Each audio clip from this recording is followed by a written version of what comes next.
The US president is warning Russia and the Russian President Vladimir Putin that he'll have no choice but to impose taxes and tariffs as well as sanctions if a deal to stop the conflict in Ukraine is not reached soon.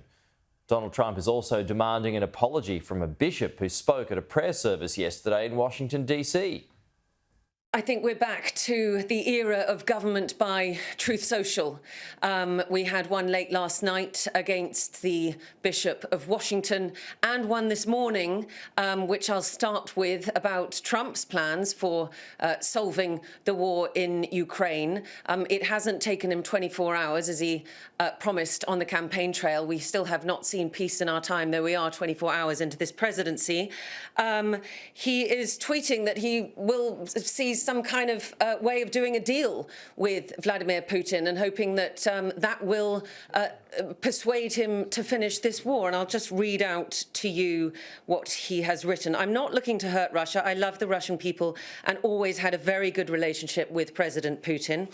All of that being said, I'm going to do Russia, whose economy is failing, and President Putin a very big favour. Settle now and stop this ridiculous war. It's only going to get worse.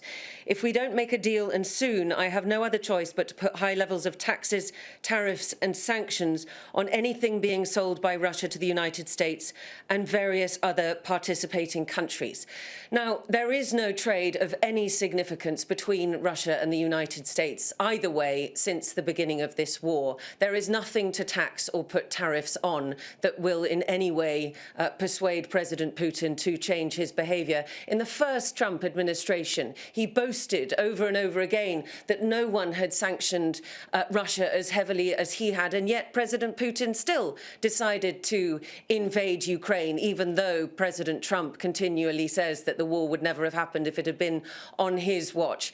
And we have seen that sanctions imposed by the United States, imposed by the international community on Russia, have not in any way deterred Vladimir Putin from continuing this war. So to feel or to argue, as President Trump seems to be doing, that he can use economic leverage on Vladimir Putin to end this war seems to be a very elementary way of viewing the nature of the conflict. And to go on to the second tweet of really late last night against the Bishop of Washington, who yesterday in her sermon rebuked Vladimir Putin for the way he was handling LGBTQ+ and undocumented migrants, asking him to have mercy. The first time that anyone really has stood up to him for any period of time along the campaign trail, and now he has replied in a post on Truth Social.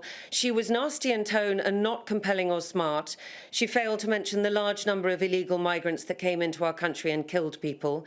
Many were deposited from jails and mental institutions. It is a giant crime wave that is taking place in the USA.